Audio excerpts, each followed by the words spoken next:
Shalom, shalom, shalom. The Lord is good and his mercy endures forever.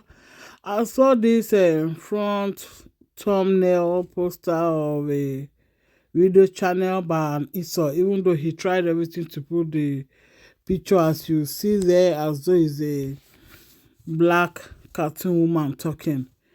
I believe sincerely that this is just a distraction. They just want to gain views and everything, but the title was more about the fact that Esau, the flesh, who will never inherit the kingdom of heaven, according to 1 Corinthians 15:50, is claiming that he is the indigenous, or maybe perhaps to use another word, original, ones of Africa. When you keep quiet, you say you want to be the peacemaker, where God expects you to speak out and speak up, according to Isaiah 58, 1-2. According to Proverbs 31, 8-9. Speak out, speak for the justice of others and those around you as led by the way and guided by the Holy Spirit. You don't want to speak out.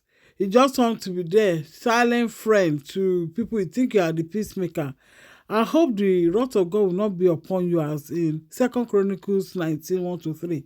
But I think that this poster is a distraction, is, kind of trying to weigh what you do or say or how you react, because sincerely their plan is to take over Africa, but they will not succeed. Reason being that the millennial reign of peace on earth will start from Nigeria, Africa, the Garden of Eden, up to under here where we have the United Kingdom of Jacob above us in this Europe.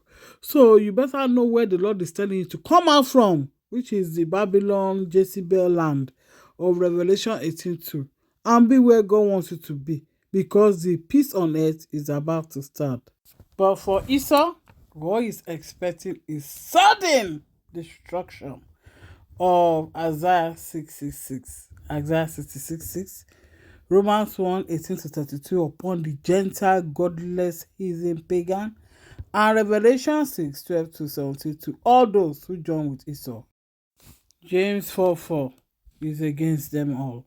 1 John 2:15-17 to all those who say they are separated from Esau, they are for Israel, but yet you love the worldliness of Esau, the sins of Esau, you will be disqualified. Joshua said, you are not able to serve the Lord our God, because he's a jealous God. You better repent or perish.